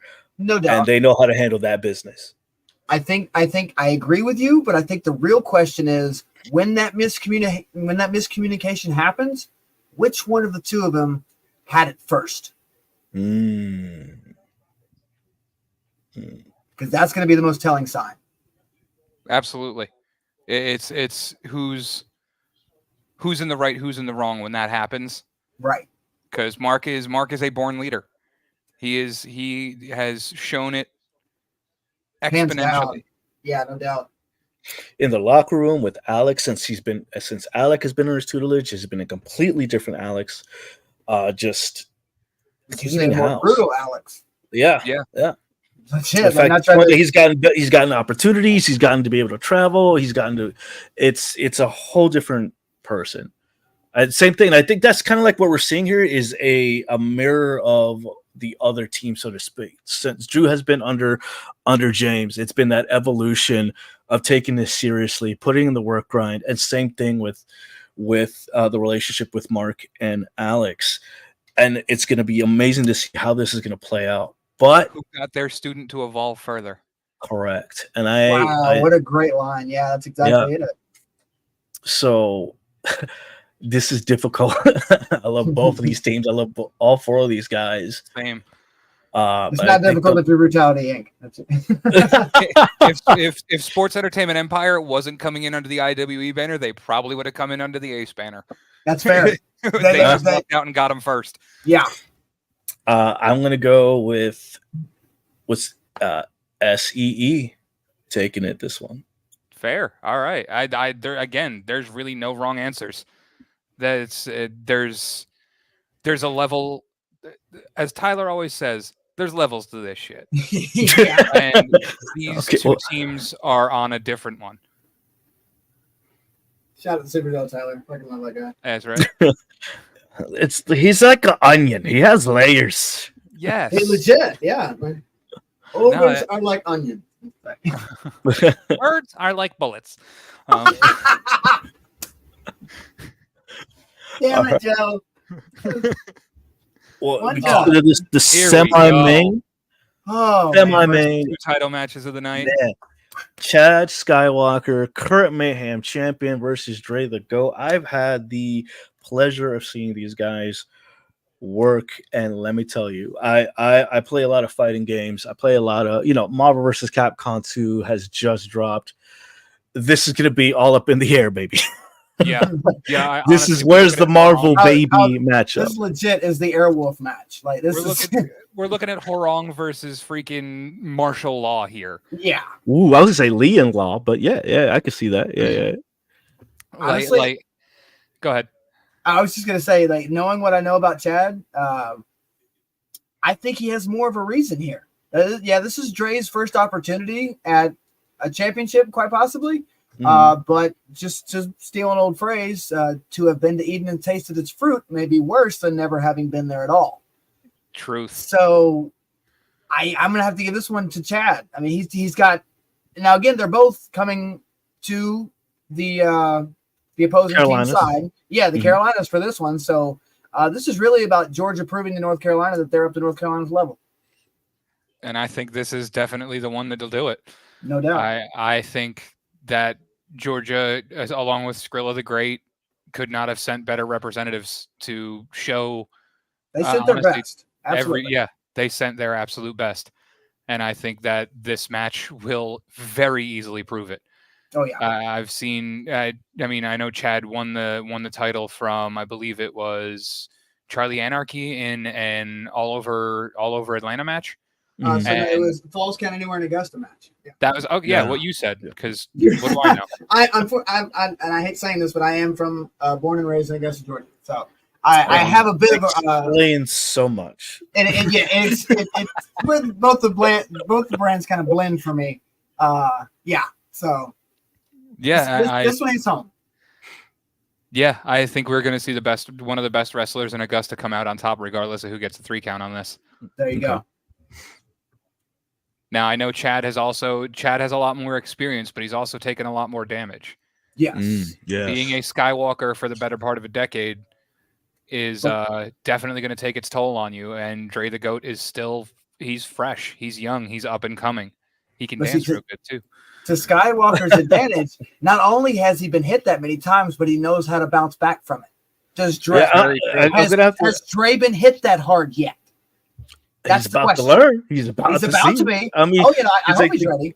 And let's not say it's all age. Let's say it's experience. And I think Well, that's what I mean. Yeah, age doesn't mean shit. It all comes down to the experiences that you've had in the business themselves and how quality any of the reps that you've had have been. Yeah, that's what we're going to find out when it comes to these two. Yeah, exactly.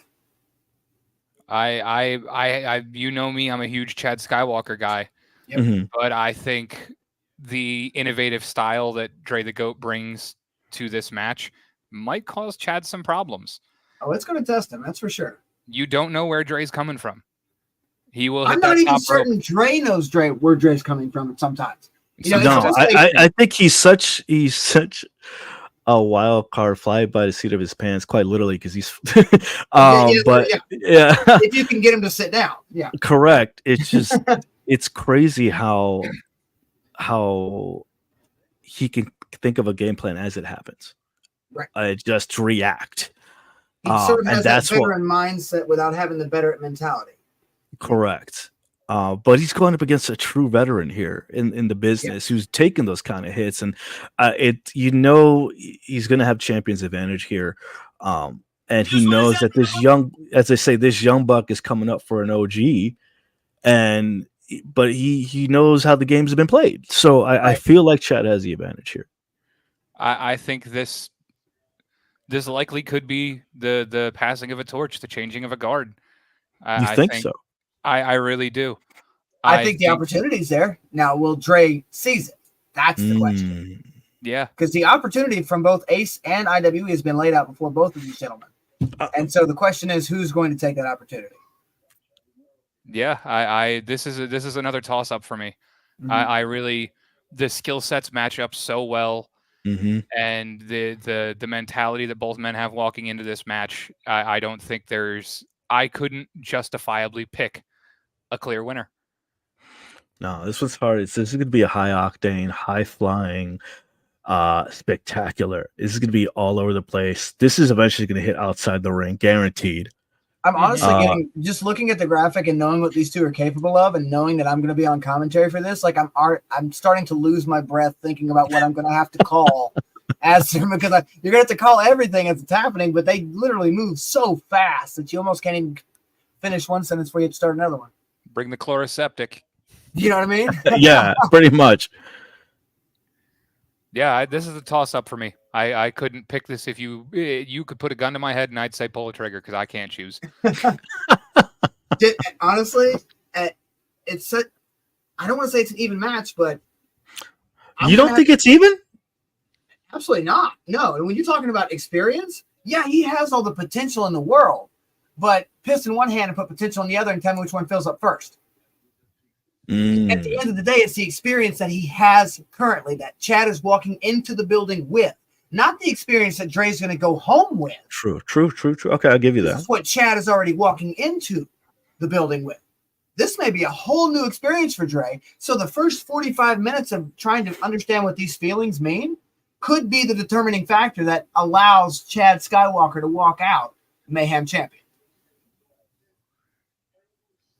This is true. You and your logic. I mean, I hate to be the only guy. Yeah. Sorry about that.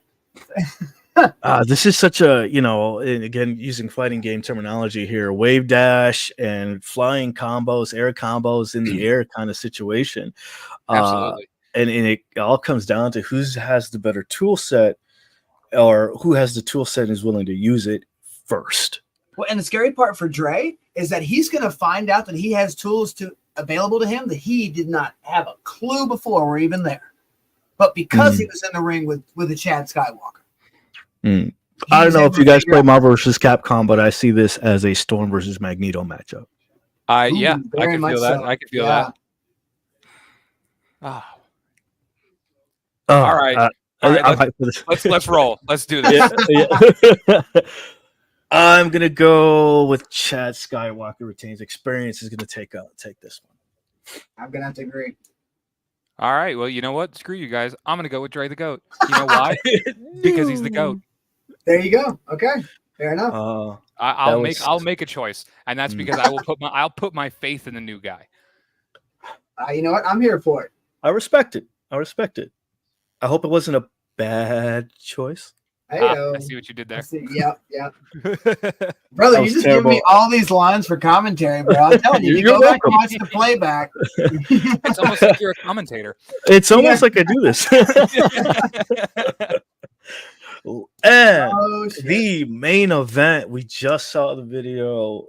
This is a new with Andrew Tiggs here going against, as they say, carb subject to change, Darian and D'Angelo. Man, I'm just gonna start this off by saying we have all got a good sense of what Maurice brings to the table.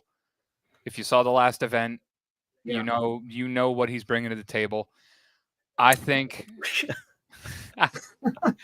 Just catching up on the comments. that's right. That's right. The goat, we got the goat in there. Oh hell yeah, yeah. That's the reaction to this one. Oh hell yeah, yeah. This is oh hell yeah, Joe. As you were saying, I'm sorry. I think D'Angelo's the dark horse in this match. I think he is somebody that I have seen evolve so much in the last year that I put him in the same ilk that I would put Dre the GOAT. And you said it best before, Pierce. I don't think he quite understands the tools he has at his disposal. Right. This kid he's in, again, the greatest shape of his career. He's moving faster. He's hitting harder. But And not only that, he's far more intelligent than he used to be. And I apologize for cutting you off, Joe. No. You're absolutely right, though. He's got Yeah, the in-ring IQ now. Yeah, and the reason is because he does more than just wrestle. I'm gonna peel back the curtain for just a second here. I recently was able to work with MLW for the first time, and D'Angelo was one of the first people I saw when I walked into the building. And he wasn't there as a fan. He wasn't there as ticket paying anything. He was working. Now, he wasn't in the ring, but he was producing. Exactly. He was around all of these brains, all of these minds. So you don't have to be in the ring to learn something when you go to a show. I've been to WWE 3 or 4 times, not made it into the ring one time, but I learned far more just standing around and looking at everything and how they operate, what they do it, and why they do it. So not only is D'Angelo doing that on the indie level, he's taking himself to these major leagues and going, okay, how can I get to that level? And he's doing that from the back, within 150 feet of the people that are doing what he wants to do. Yeah. And he's one of those people he's a sponge. Anytime he sees something that he could find useful, it soaks in. And he hangs on to it. It's one of those things that may take him a second to get it, but once he gets it, he's got it. And it's not going anywhere. But again, not to count out Darian Bingston. No, I feel like he's the wild card in this one. Now, I think, yeah. Darian Bankston, oh my God. My buddies. My God. That's a good one move. of the most innovative, thought-provoking, technical wrestlers of this generation, bar none, period, end of sentence. Yeah, no, I don't think that was an overstretch at all. Darian is just, he has that like, you know, JR used to call it back in the day that unorthodox offense, and nowadays that term is used so loosely, but it's highly applicable when it comes to Darian. Yeah, you're absolutely right, and he's another person who he's deceptively humble. He has done so much in the wrestling industry already, and I mean, he's only been working since 2019. Yeah, he's got the same amount of time in the industry as Maurice, and I believe D'Angelo started around the same time as well. Right. It's hard to pick a winner, honestly. It really is. It doesn't make sense that we were able to get these three in a ring together. Well, not only that, I would say the advantage that the SuperJaw champion has here is the fact that it's not Maurice Moss, if you know what I mean. I think that's going to be the decided edge, because we all, anyone can go out and study old tapes of Maurice Moss. This is not Maurice Moss. There's no footage outside of the Ace event that we get to see what this human being is capable of. We just got a sampling. So I have no idea what version of Maurice Moss Andrew Diggs is going to bring with him on October 6th. But I can tell you this, they are going to fight till the absolute last breath to guarantee that SuperJaw championship stays with Dropafella. Yeah. But you got to think about it this one. This is why I say like that Darren is the wild card. He is a known title holder. He has held titles before. He has been in matchups currently like the this before. TWE champion. Correct. Point exactly. I think he knows what's at stake here, and he knows the type of caliber of talent that he's going up against. I believe that he has the advantage on this. I just feel like he has the tool set that both of the other competitors I don't think have had a chance to see or be in the ring with before. I couldn't agree with you more. Again, that's one of the many aspects that makes this match hard to pick a winner. Mm-hmm. But honestly, from where I sit, it's either the SuperJaw champion or it's D'Angelo, and that's taking nothing away from Bingston. But I think that with this being both of their hometowns, they have just that much more to prove. And now I have to say, on the contrary, how nice do you think it would be for Darian Bankston walking in to TWE holding an extra title? Correct. Exactly. He's held that title there. Just ups your revenue. It ups your revenue. It ups your credibility. It ups your pay bag at the end of the night. Wait, this is what we call a callback, but everybody wins? What? Yeah. Let's see. We got some comments here. Got to stand by Maurice Moss on this one. DFR and Top Shotters were the early shout outs for me in the moment I started watching. Yeah. I'll give you that. Whoa. All right. Hell, the Bulldog. Hey, Bulldog. Is a stud. Yeah. Now, you also got to look at it. By this point, Darian Bankston. Hard to scout that. Correct. Another great point. Yeah. A matchup, just throwing it out there for future reference, I feel like I would love to see is him versus Rhett Titus. Oh, yeah. Are you kidding me? We're getting to work with Rhett next month at PWF. I might pitch that one to him. Yeah.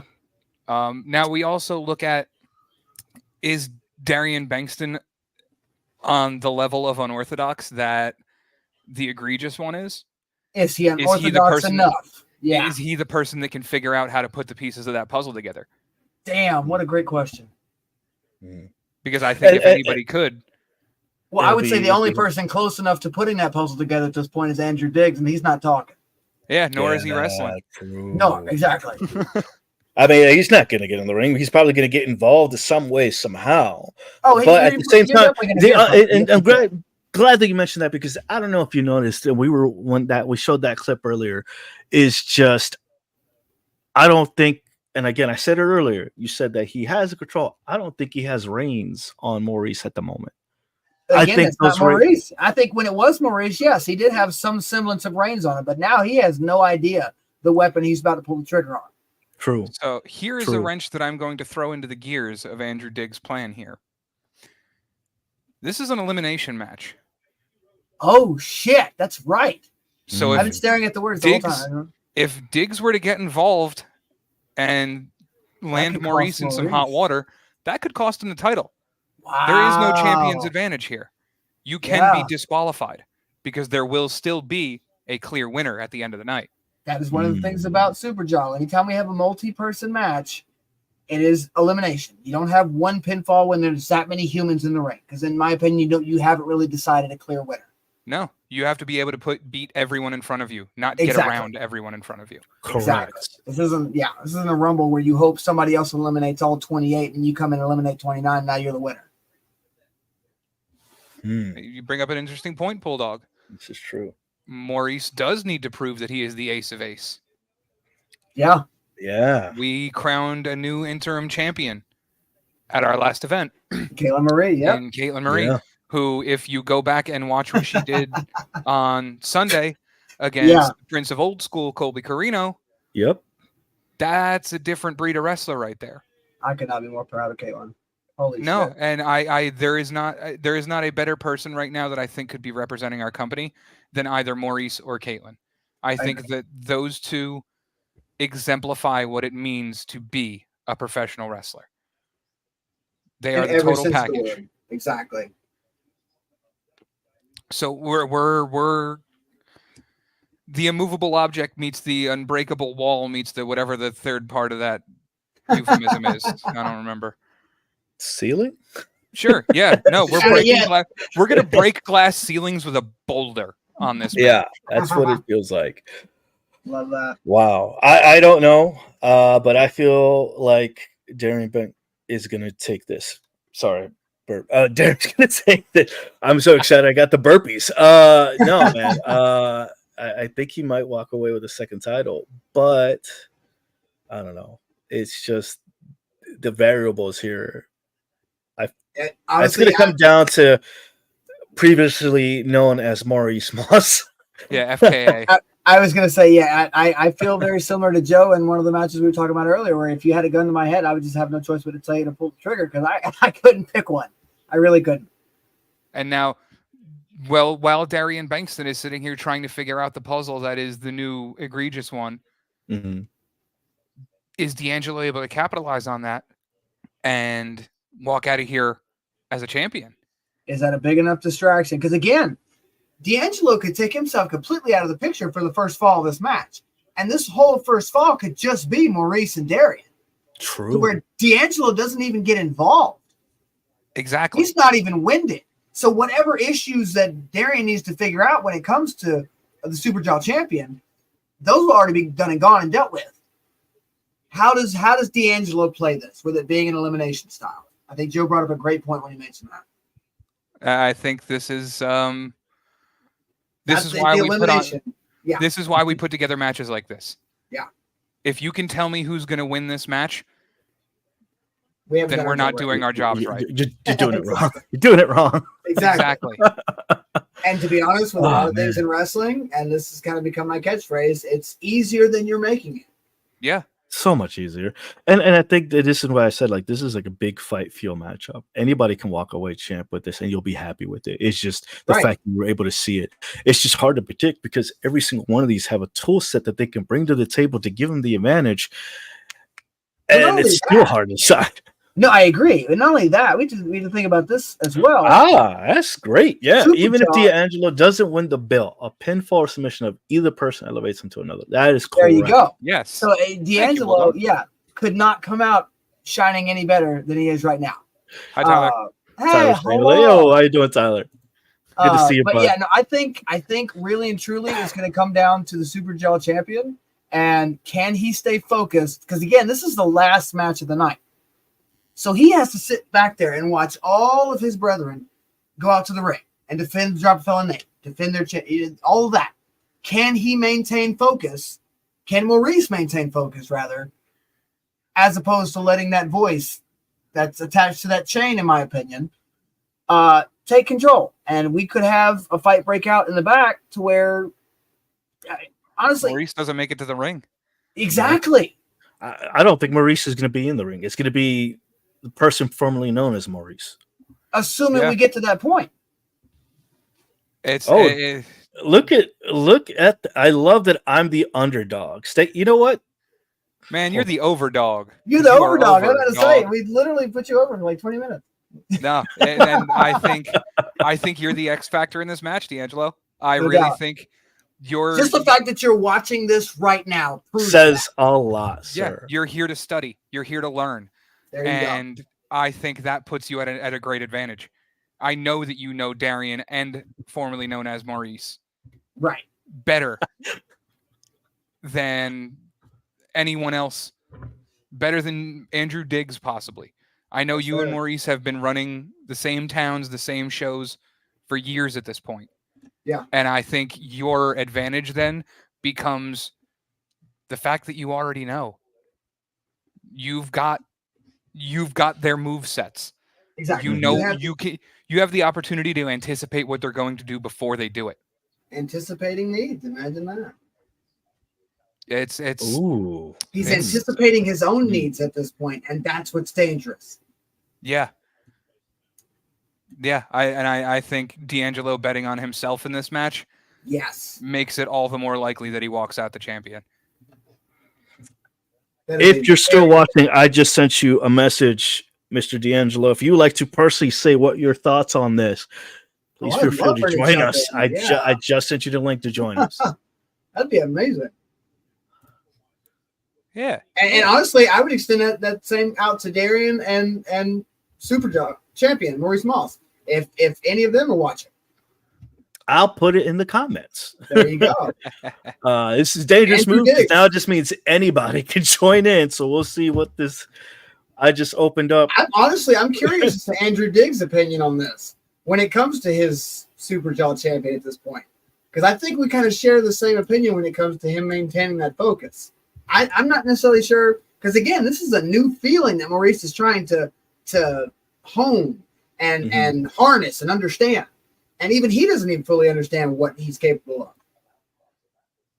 Yeah, there are, again, so many different avenues that this match could go down that I think trying to call a winner would be disingenuous to the other two people involved. I agree. Yeah, that is absolutely fair.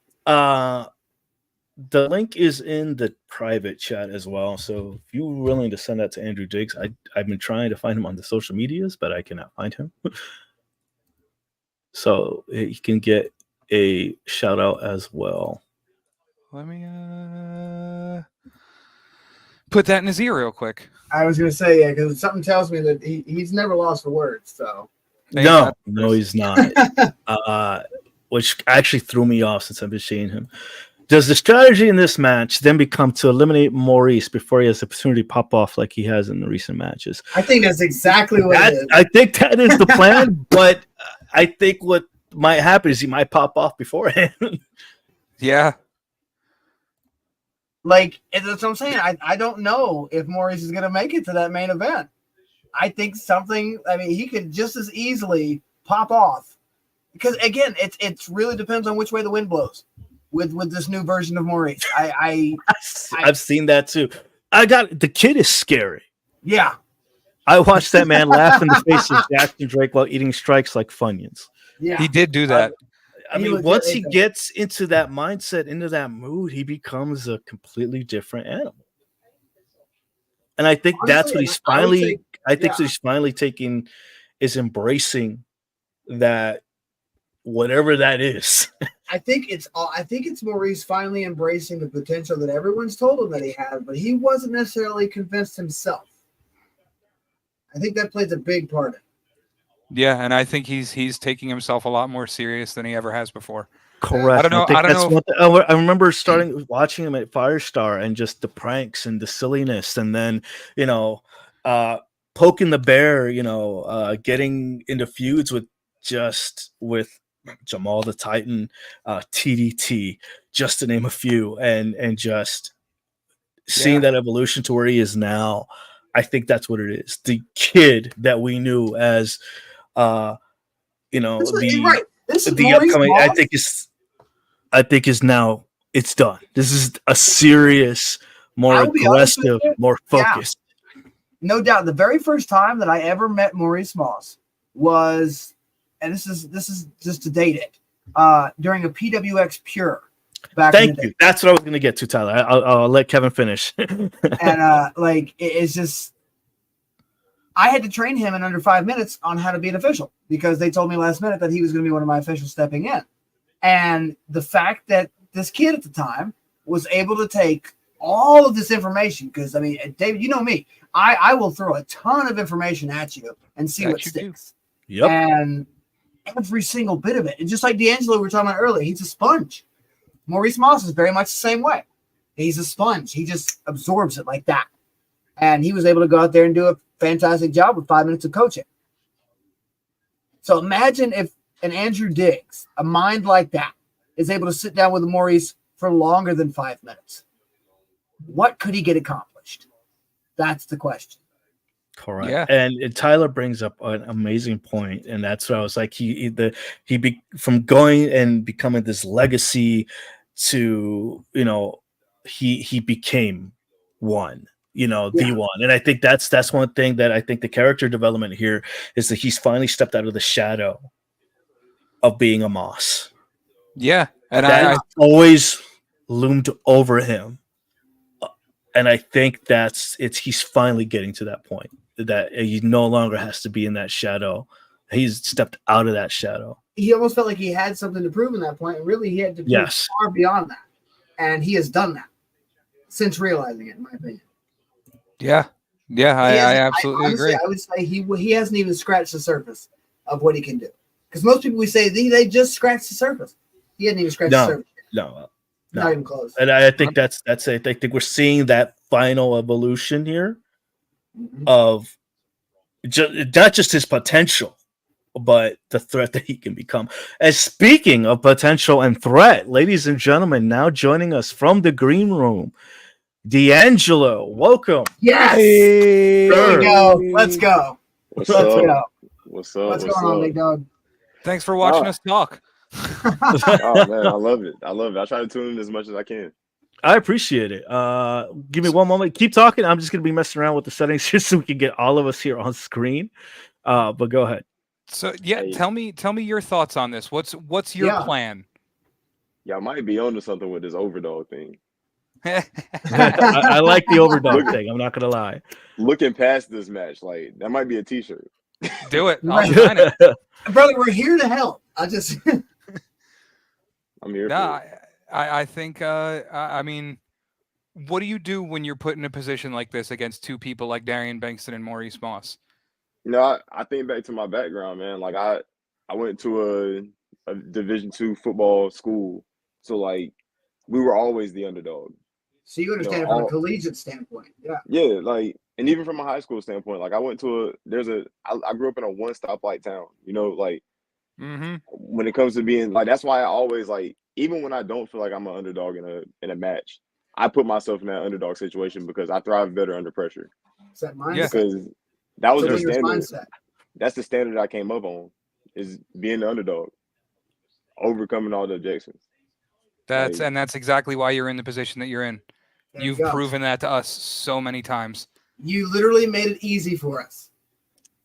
Yes, sir. Yes, sir. Sorry, as you literally see me edit the video. I was just saying, boom, popped up. That was beautifully done. I don't know if that was timed or not, but that was beautifully done. That was great. There we go. There you have it. All right. Oh yeah. Yeah, I think, and this I will say is both companies, Ace and IWE, have you at the very top of their lists. You have consistently performed wildly beyond expectations. Right. You've put yourself in a position where not only do you deserve this, but this is undeniably your opportunity. Well, I don't know if you heard me earlier when I mentioned bumping into you at MLW. That was a switch for me, because being one of those people that can hop into those multiple different roles, I know how difficult that can be, and I know what is asked of you when you're put in that situation. So a whole new brand of respect for you was thrown your way, at least for me, having seen that, because I understand how difficult that position is. So, but I also understand what you're learning as you're doing. I see what you're doing as you're doing. Yes, sir. Correct. Like you can see the gears are turning, even during matchups. Right. You can see that you're that sponge. You're learning. Yeah. That you're thinking of tactics as you go as well. Like you're the kind of guy who can look at something, you can see the angles, and you're already in tactical mode. You're already 3 steps ahead. Exactly. Correct. Yes, sir. No doubt. No doubt. I mean, my mindset with that is like, where others see obstacle, I see opportunity. Instead of glass half empty, glass half full. Exactly. Exactly. Yeah. So would you say that's the advantage that you have over the other two competitors here? I would say so. I have a lot of respect for both of them. They both done a lot of great things in wrestling, and like with me being the person with the least experience, like win, lose, or draw, my goal Sunday is just to show that I belong. Like, you guys put me in the main event for a reason. Like, it's time for me to show that I'm a main event type of guy.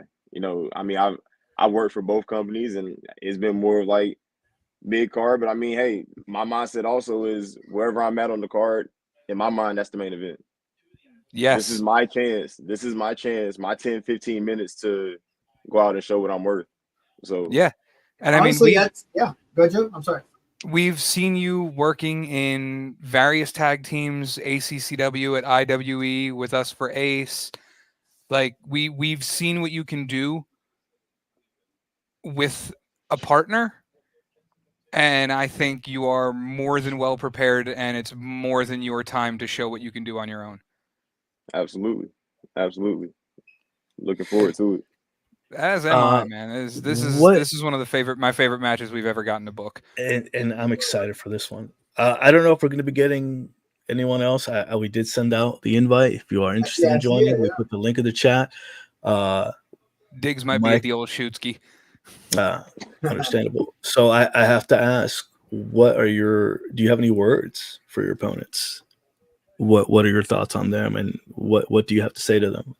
They're probably watching. If they're not, they're probably going to watch in a bit once you wrap it up. But what's the message you want to send them before this weekend? Look, I'm not about smoke and mirrors, man. Like, real hitters move in silence. So when my music hits, all the talking that happen once I get in the ring. Once the bell rings, like I'm not obligated to speak on nothing until then. You feel me? Because I can get on here and tell you what any other wrestler will come on here and saying, "Oh, I'm the best and I'm gonna knock him out." But if I go out there and I don't do that, then I get false hope. Anything now. Yeah. Exactly. So when the bell rings, y'all see what I'm about. It's better to underpromise and overdeliver. That's right. That's the truth. Yeah. It's easy to be overlooked when you're humble, but that just makes it that much better when you succeed wildly. Exactly. Precisely. I love it, man. Once again, this is why you're here. This is 100% why you are here. You let your actions speak louder than any words ever could. That's the truth. Sometimes you have to. There's a time to talk. There's a time to just walk the walk.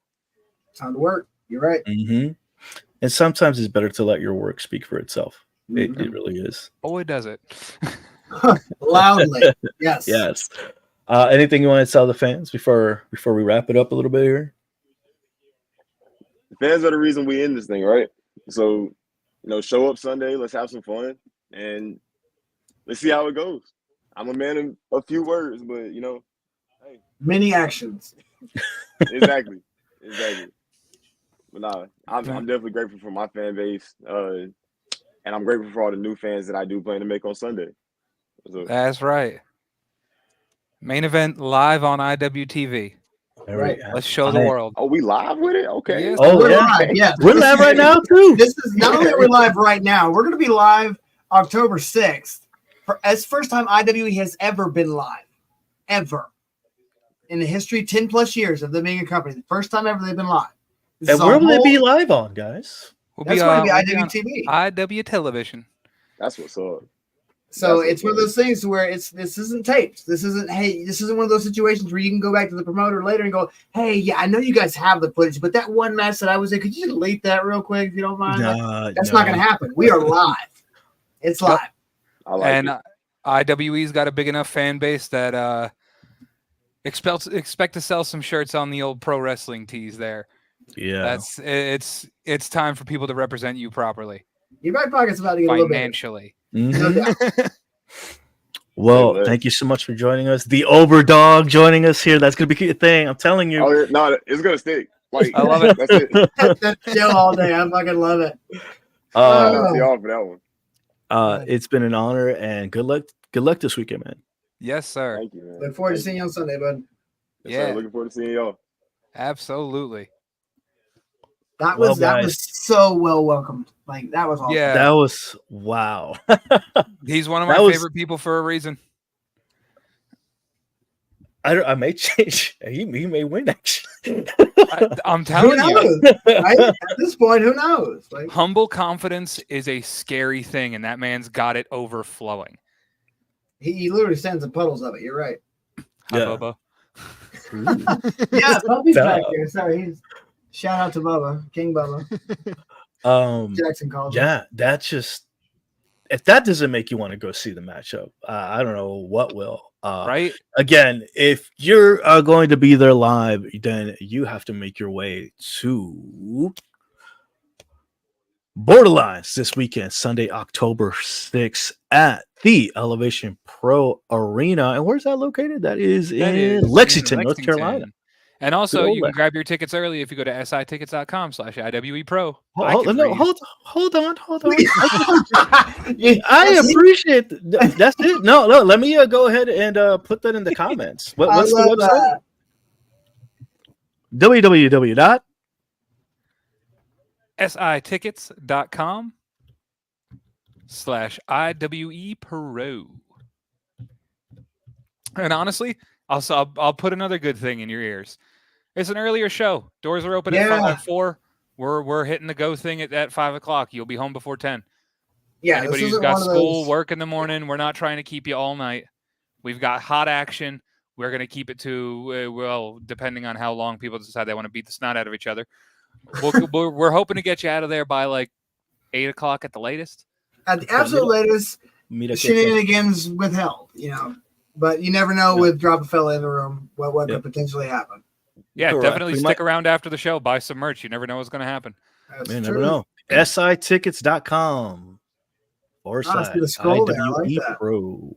Yeah. Oh, it's like I'm a professional or something. I was going to say, it's a beautiful thing. So like I'm on CNN now. We'll go ahead and get rid of the poster. Guys, anything else you want to plug in? Anything you want to say before we go? Because we're about to hit that 2-hour mark. I was going to say, we had planned for 45 minutes, and then here we are 2 hours later. I don't know if we can make it 45 minutes. I've got one very important message I would like to get across. Mm-hmm. Independent wrestling is not what it used to be. Independent wrestling is now the premier, and I'm going to include the independent wrestling industry as a whole. You want an option outside of WWE and AEW, New Japan? We're number 4 now. Yeah. Together as a collective. You come, you get what you pay for. Right. You will always, I guarantee you, if you see any one of us in the room, you are going to walk out happy because we will not give you anything less than the best. Yeah, honestly, you guys told me to toot my horn earlier, and I said this for everybody on screen and everybody on the SuperJaw team. Honestly, you've got a winner no matter what. At the end of the day, it's as close to a 100% guarantee as you can physically get. Yeah. And again, it goes back to that question we asked earlier. How much do you give a fuck? And like Tyler said, we care on a different level. And it's easier than we're making. Yeah, we surround ourselves with people that care at a different level. Right. That's why we're sitting here with you. It's time for the independents to rid themselves of the word carny. Yes. This is an industry. True. We are better than the sum of our parts. And we are more than happy to prove it to you every weekend. Every single time. Yep. We believe in quality. We put our hearts, our souls, our passion. This is our passion. We give it our all for this. Every day. Single time. Every time we're on this podcast, every time we're working shows, every time we're working behind the scenes, be it camera, be it concessions, even it's promotion. I mean, it shows. It shows. I fucking love you, Joe. Oh my God. This is a new age. Yeah. And we're taking back the respect that the people in this ring should have had the entire time. No more birthday party wrestling. No more hokey 80s bullshit. Yes. You're here to watch a competition of sport. It's a sport. So it's time for people like us to deliver it. Mm-hmm. We want you to come back. We want you to go see independent promotions that we're not even talking about. Go to Firestar, go to PWF. Go to IWE, come to Ace. Go to, go check out a Deadlock show. You want to take another step up a level. Yeah. Mm-hmm. This is not your grandpa's wrestling. And I promise you that. It has changed exponentially. Yeah. Things have changed, but for the better, I believe. I think so too. The quality of the athletes that are coming up now in people like a St. Julius, people like Kid Neon, who were both featured on our last event. Oof, what a matchup. Right. If you haven't done so, do it again. 1 second. I think that one's still on Fight TV. They want to say still up there, yeah. It's still up there? Okay. I'll go to their YouTube channel because there's a ton of stuff on their YouTube channel. You want to watch Jay Malachi, currently known as Javon Evans, beat the living crap out of Colby Carino and vice versa for 45 minutes? Yeah. That's what happens. That's what happens when you don't tell people what to do. You Right. tell them to go fight for their lives. Or you put them in a position to where they have no choice but to. Yeah. Correct. And I mean, you're missing out on some amazing stuff when you limit yourself and what you're soaking in. I mean, and I hear it all the time, it's different flavors of ice cream, but the ice cream is pretty damn good here. Hey, thanks. Homemade. Yeah. Homemade ice cream. Creamy. I also want to take a quick second to give an enormous shout out to the first Ace Openweight champion, who's currently working hard to get back in the ring. OMG, we are here. We love you. And as Pierce put it in the ring that night, you can only win or lose a championship here. Right. Nothing will ever be taken from you. I'm not handing anything to anybody. Neither is Ace. This is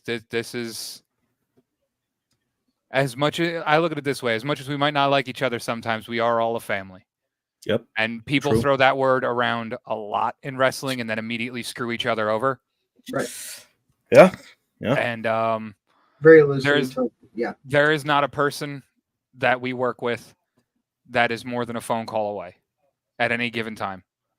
These are all people that we know and trust in and out of the wrestling business. Quality human beings. People that will stick their neck out for you. People that deserve your hard-earned money because they want to earn it hard too. All right, I'm done waxing poetically. Fuck me. No, that was beautiful. Absolutely beautiful. With only 3 minutes to spare. Yeah, right. Let's get, all right, new goal. We're wrapping this before 2 hours. That's the director right there. He knew exactly what to cut. That was beautifully done. Beautiful. Now we got 2 minutes left. All right. Well, it has been an absolute honor having you guys on here. This has been amazing. This has been perfect. Perfect. Sarah, again, can't thank you enough for supporting everything we do. We love you. Every single time. Yeah, of course. Again, I get myself over, putting y'all over, putting this amazing show over. Again, Ace versus IWE Borderlines this weekend, Sunday. You said 5 p.m.? Yep. Show starts at 5, doors are at 4. So come and check it out if you guys are in the area. And if you can't make it there physically, you could always watch it where at? On the old IWTV. Correct. Not the IWTV. Shout out Dylan Hales for giving us the live slot on this one. Appreciate you, my friend. Yes, sir. Thank you. And again, support indie wrestling. And most of all, thank you to all you watching at home. Without you guys, we wouldn't be able to do this. Without your support coming to our shows, buying our merch, watching our channels, and being there, thank you. I am Daven Estacado. This has been the Indy Spotlight. These are two incredible human beings, incredible workers. Kevin Pierce, SuperJaw Joe, thank you so much for joining me this evening for the Indy Spotlight. And I'm just going to wrap it up because I got 30 seconds. If we don't see you next week, then you know where to see us. I'm Daven Estacado, and we'll see you at the Indies. Deuces. Bye. Deuces.